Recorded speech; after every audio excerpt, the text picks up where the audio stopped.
Pressure is a tough thing to deal with in all sports, and that doesn't change for esports.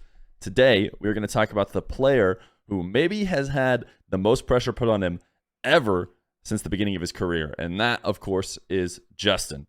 Justin, ever since he came onto the scene with Out of Style in Season 4, he was dominating. This is right when he turned 15 years old and was capable to play, or at least shortly after he turned 15 years old. And after taking that team into the RLCS, NRG ended up picking him up and replacing Jacob for Justin. At the time, NRG had already been the best team in North America very consistently, so it was an insane change to add an even better player in Justin for that squad. And he lived up to the hype immediately. People put a lot of pressure on him because that was North America's favorite team. He needs to perform, and he did. In the first week of RLCS, he won the Week 1 RLCS MVP, and then eventually that squad ends up making it to the grand finals of the RLCS at LAN, where this clip that everybody knows ends up happening. And he won't let up now. 4 seconds left. NRG need this immediately. They've got the kick off in their favor. Kato tries to clear. It is almost there. It just has to hit the floor. Violet Panda puts it a long way, and it's almost there. Justin keeps it alive. Turbo Apostle there. Bounces into the corner. NRG still around. Justin is there for the shot. Justin! This is Rocket League! Justin, ever since this moment and even the moments before, has been considered the best player in North America. But there's somebody who doesn't think he's the best player in North America, and it's him. He's always been his biggest critic, and NRG, who hasn't failed very often, hasn't really given too many opportunities for other people to be his critic, but it's been interesting. Everybody who follows Justin knows he's the first to say he's not so juicy, or he's not playing well, or slumping. Here I was able to find a tweet in which he talks about how is he probably the most expensive player on Fantasy. I can't remember at this time if that was the most expensive player. But you can see everybody talking about how he's the regular season MVP last season, and he's not confident in himself, as well as saying not so juicy Justin is in a slump as he hits a flip reset over the top of my head.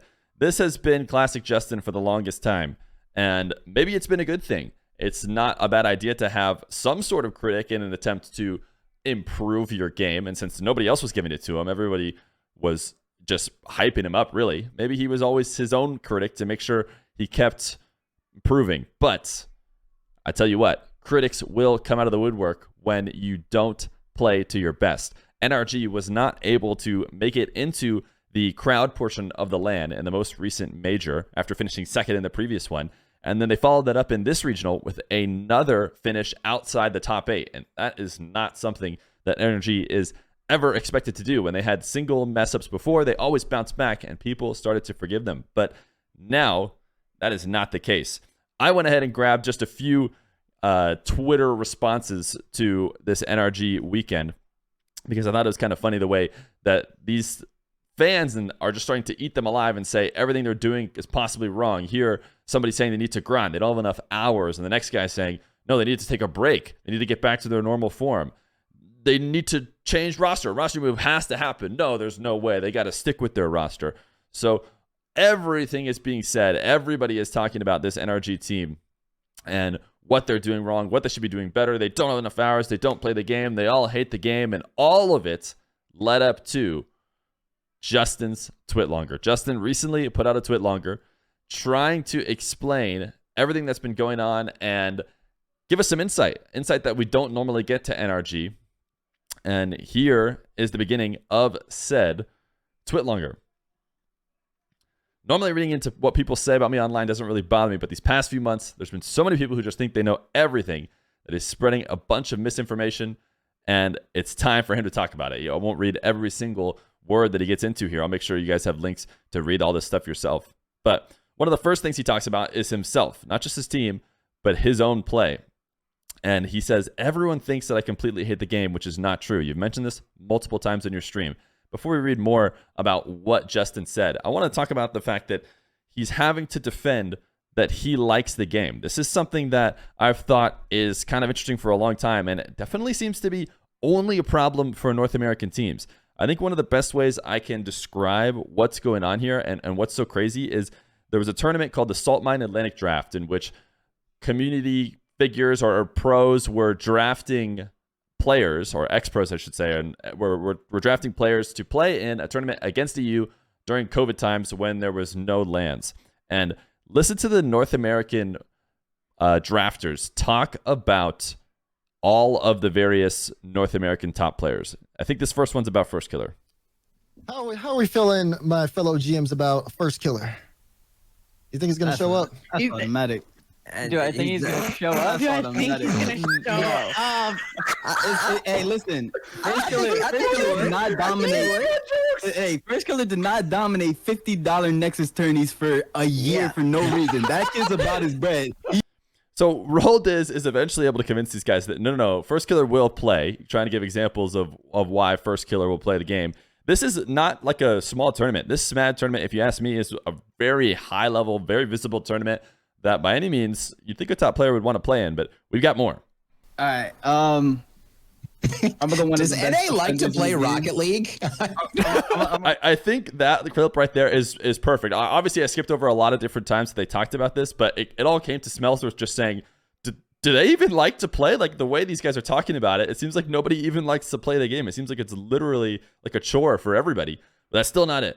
We got some more. We were told, maybe, possibly. So I might as well throw him up here. What about Garrett? Yeah, I was actually going to throw him up because he texted me saying he wants to play. So it's a yes. So they said maybe, possibly Garrett. And then because Garrett texted one of them, that is why they knew he would play. It's just so interesting to me that the assumption, and probably for some reasons, I'm not blaming, Rizzo or Dazzler or anybody in this group for projecting onto people. There's obviously a reason why all these players are being considered uninterested, but it's something that didn't happen on the EU side of this MAD draft. Maybe they just took the risk that the uninterested players, would work out. They'd get enough backups, but that was what this whole draft was about. It was barely even about picking the best players. It was about dancing around who they thought would and wouldn't play. And I think we got one more clip. Because the ones we didn't pick, we know they're not going to play it. Yeah. The ones we didn't pick, because everyone's talking about, you're missing some of the top players. And Sis, I think right before this says, we have tons of missing top players. And that was Rizzo's response, being like, come on, the guys we didn't pick, which you'll see Justin is not on this list, they don't want to play.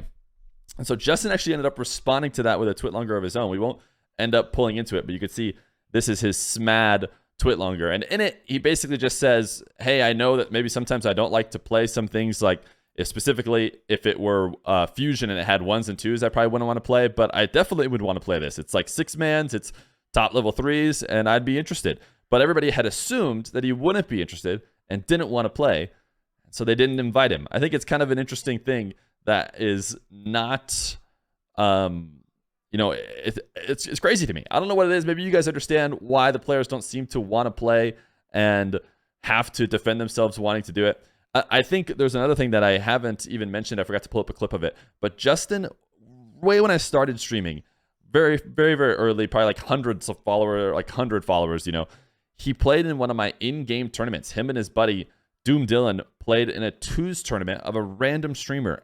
To me, that is evidence of somebody who just likes to play the game. I don't think I could, convince any current pro who I've worked with in like 1v1s or anything to play a in-game random tournament of a streamer with 100 followers. It's just, it is behavior of somebody who just likes playing, if you ask me. So it's been interesting how maybe Justin has been projected to be someone who doesn't enjoy playing as much as he maybe actually does.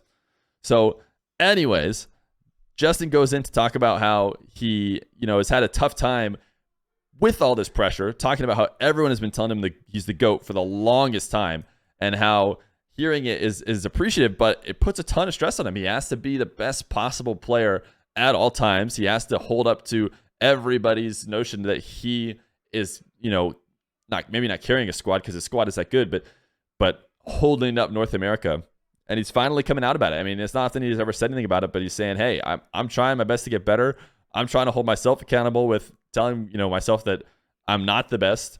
And sometimes all this pressure to succeed does get to me, which has just been very, very interesting. But there's been another portion of this tweet longer that he addresses a few things, and the other is trolling scrims. So NRG has been getting a lot of flack about trolling scrims. They've been one of the top teams for a long time. So the narrative that everyone else has, not the NRG guys, is that they're good enough so they could do whatever they want.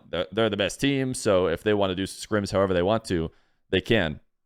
But I think what describes what I'm talking about with the scrims, if you guys haven't heard anything about it, is probably this Johnny tweet. I think this summarizes it the best, where he and his stream came up with the rules that NRG has for when they're streaming. I think it first came out from a Rizzo podcast where some pros were talking about how you don't bump NRG while they're scrimming, otherwise the scrim gets completely chalked. But the general commandments were come up with, and even though we won't go through all of them, you could get what they are. Don't mess up rotations, don't say anything, don't bump, don't stop me from getting a clip, all the kind of stuff that is tropes of players who just want to have fun or whatever, even in ranked. But they made a list of them. So NRG has been getting a lot of crap for a while, and basically Justin tries to defend himself. He goes in and saying, we thought some of the bumps that he does kind of confirm what everybody said, that if you bump him, they'll try and bump you and throw the scrim. But from Justin's perspective, he's saying the other team was already doing it. They were already going for bumps for absolutely no reason. So us going back for bumps for absolutely no reason was just responding tit for tat. But who knows how that has been in the future. It sounds like it's been a little bit improved. Apparently there's been clips of Sizz, their coach, saying that it's been improved. And so they are trying to change their performance. I mean, he talks again about their performance this regional, saying they're basically trying to work on a new play style, and they're hoping to get back to their top form. So it's been interesting. I don't know what you guys think about, all this stuff that Justin has addressed in his tweet longer. It doesn't seem like we very often get this kind of in-depth look into NRG, North America's favorite team. But finally, after a couple poor performances in a row, something that never happens for them, the pressure became too much, and Justin reached out. And honestly, it's been awesome. I think that he's had a lot of support poured out for him, because everyone can understand basically this block about him and the pressure he's had on him. And I think people are realizing that it's been too much. And luckily, I think the more mature fans have never really been the ones to be doing this. But the reality is that you're going to be exposed to every kind of fan, and especially when you're everybody's favorite player, it'll be tough. So anyways, I just wanted to cover this for you guys and talk about Justin and his story and where NRG is at. I thought this tweet longer was super interesting, and maybe you guys did too. I know this isn't anything like the videos we normally do on this channel, but it is something that I've tried out on the extra channel that I've done a couple times. So if you guys like this, maybe we'll bring an occasional video like this onto the main channel. If not, don't worry about it. We'll keep right to the Rocket League 1v1s and the replay reviews. But let me know. I'm trying to expand into more stuff if possible, so it'd be cool if you guys liked it.